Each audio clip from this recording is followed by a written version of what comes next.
Okay, so this is really fun that all of you actually give a fuck about stuff. So we will continue with day 2 of shit that actually happens to me that no one would ever believe is true.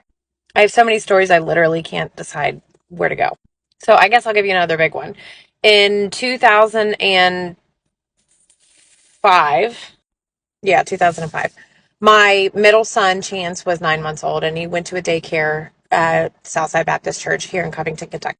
It was a basement daycare in a church, very inexpensive. It was the best one that I could afford at the time. Still had all those other circumstances from that other video I talked to you about in terms of my family dynamic and what was going on in my life budget wise. So his daycare teacher had been with him since he was 6 weeks old. That's when I enrolled him in daycare. At 9 months, he started being a little bit more mobile and they moved him into the toddler move around room versus the infant room. I picked him up from school one day and his shirt was soaking wet. His normal teacher wasn't in for whatever reason, so I asked the teacher that was standing by what happened and she said she wasn't sure. I didn't think anything of it. I went back to my house and I changed his diaper when I got there and his butt was covered in a rash that he had not had when I dropped him off.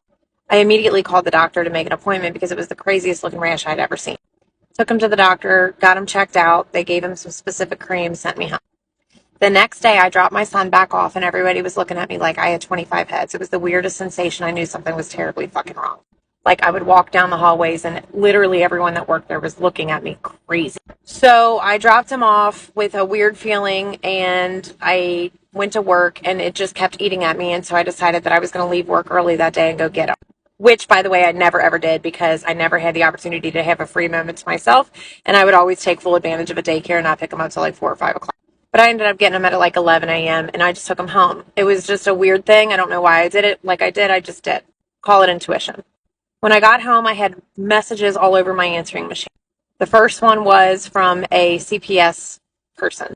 The second one was from a detective.